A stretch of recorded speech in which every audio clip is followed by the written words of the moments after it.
Hai, apa khabar semua? Teacher harap adik-adik di rumah sentiasa ceria selalu. Teacher nak tanyalah, berapakah skala kegembiraan adik-adik pada hari ini? 1 hingga 5. 5? Wah, terujannya saya. Saya sangat gembira. Inilah energi yang bagus, energi yang sungguh tinggi. Ya, mari kita mulakan. Hari ini, kita nak lukis apa ya? Hari ini kita nak lukis Eddie the Possum dari watak Ice Age. Jom kita start. Okay, mula-mula kita akan buatkan garisan seperti ini. Kita akan buatkan badan Eddie. Eddie ni sejenis binatang possum tu, tak possum tu apa, macam opo. Dia macam lebih kurang macam tikus tanah lah. Kita lukis gambar dia. Dia macam hamster tapi dia besar sikit.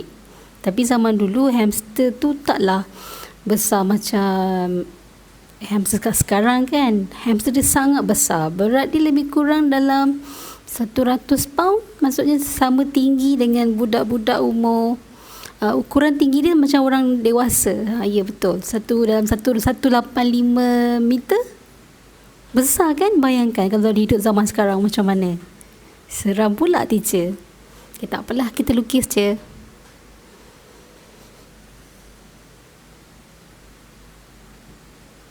Okay, kita lukis macam ni.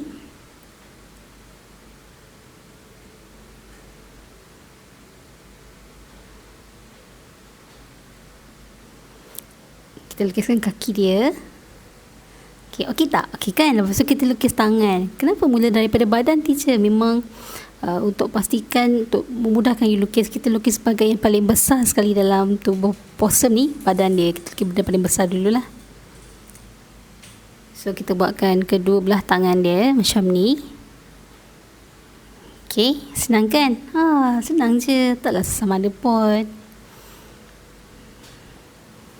Lepas tu permukaan yang paling besar dia dekat possum apa lagi?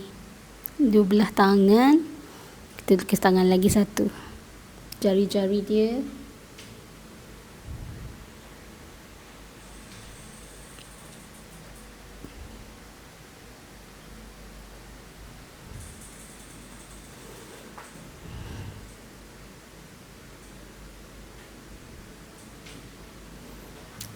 Okey tak? Nampak tak? Okey, kita lukis tangan dia. Dia ada berapa tangan? Dia ada berapa jari? Dia ada 4 jari.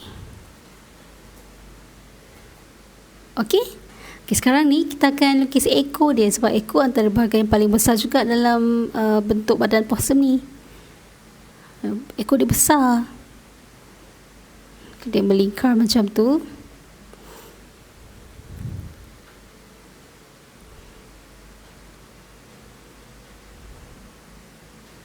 Okey, cantik kan? Sekarang ni kita akan lukis bahagian muka dia. Muka dia kecil je.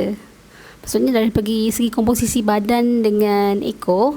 So dia macam, kan cakap tadi, postur badan dia macam manusia. Dia tinggi pun sama macam manusia dewasa zaman sekarang. Tapi dia waktu zaman dulu lah, kan zaman Ice Age. Besar orang dia. So kita akan lukis muka dia.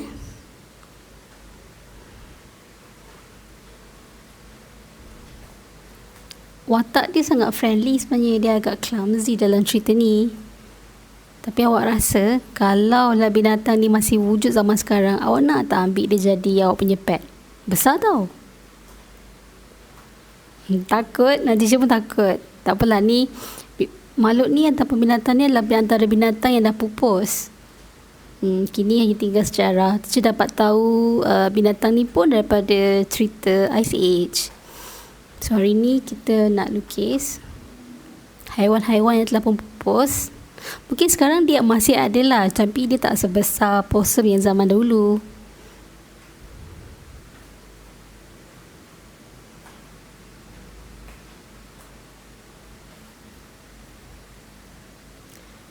Kenapa haiwan-haiwan zaman dulu tu dia besar? Sama juga dengan keadaan manusia pada zaman dahulu, pada 24 juta tahun dahulu. Semua makhluk-makhluk di dunia ni besar. Even kalau kita tengok struktur bumi pun sebenarnya lebih besar. Macam dia tak berpecah-pecah macam sekarang ni. Cuma perubahan zaman menyebabkan mereka semakin mengecil. Dan juga kalau awak ingat, kalau awak baca buku tentang makhluk-makhluk zaman dahulu ataupun ciptaan Tuhan zaman dahulu, makhluk-makhluk ni hidup beratus tahun. Maksudnya dia akan membesar dengan saiz mereka juga dah besar. Macam sekarang ni jangka hayat manusia biasa adalah hingga 63 tahun macam tu. So jangka hayat pun pendek dan orangnya juga mengecil. Mungkin disebabkan struktur geografi dan juga struktur pemakanan. Okay, itu selingan. Kita cuba lukiskan sekarang.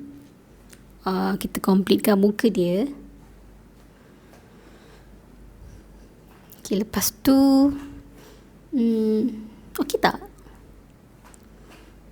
Kita dah siapkan muka dia. Kita buat mata dia dah siap semua.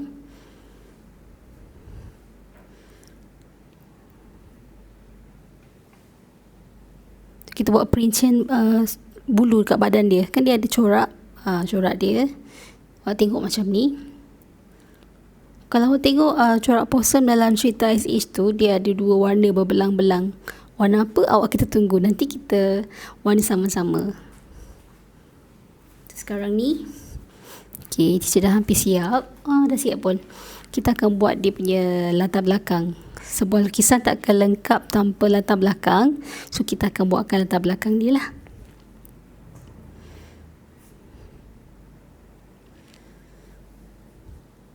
Okay, dia berada di mana? Ni ilustrasi fikiran teacher tau. Gambaran fikiran teacher macam mana. Kita buat dia dekat kawasan pergunungan yang berais. Masa tu tumbuhan hijau masih ada sikit, tak banyak. Ni belakang ni adalah ais glacier. Glacier mula keadaan suhu dunia semakin sejuk dan ais membeku waktu ni. So ni ilustrasi teacher lah. Kalau awak nak buat yang lebih kreatif, awak boleh juga buat.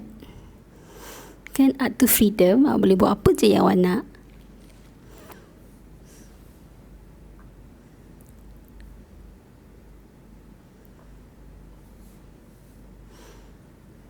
Kita lukiskan struktur awan kat sini. Okay. Lukis je ikut apa teacher buat. Dan kita warnakan sama-sama. Lepas dah siap nanti, awak untuk nampak tak bahagian sebelah teacher ni? Teacher ada ke kawasan grid kan? Awak boleh cuba lukis mula. Mengikut buku panduan yang teacher beri. Ada grid juga. Kenapa ada grid kat sini? Sebab teacher nak awak buat copy balik apa yang kita ada dalam buku surat 9, step by step practice, supaya perbezaan antara lukis tanpa menggunakan grid dan menggunakan grid. Yang ni teacher lukis tak guna grid. Of course teacher dapat lukis dalam komposisi yang sama kerana teacher dah bertahun-tahun praktis. Untuk awak di rumah, kan awak baru belajar melukis, agak sukar untuk awak dapat saiz yang sama macam teacher buat sekarang ni walaupun kita lukis bersama. Jadi grid ni merupakan exercise yang awak perlu buat selepas sesi kita habis nanti. Boleh refer to muka surat 9 dan cuba buat sendiri menggunakan grid. Awak akan dapat lihat perbezaan lukisan awak lebih tepat dan lebih macam mana ya, accurate. Lebih tepat lah. Okay. Saya harap awak semua gembira. Okay.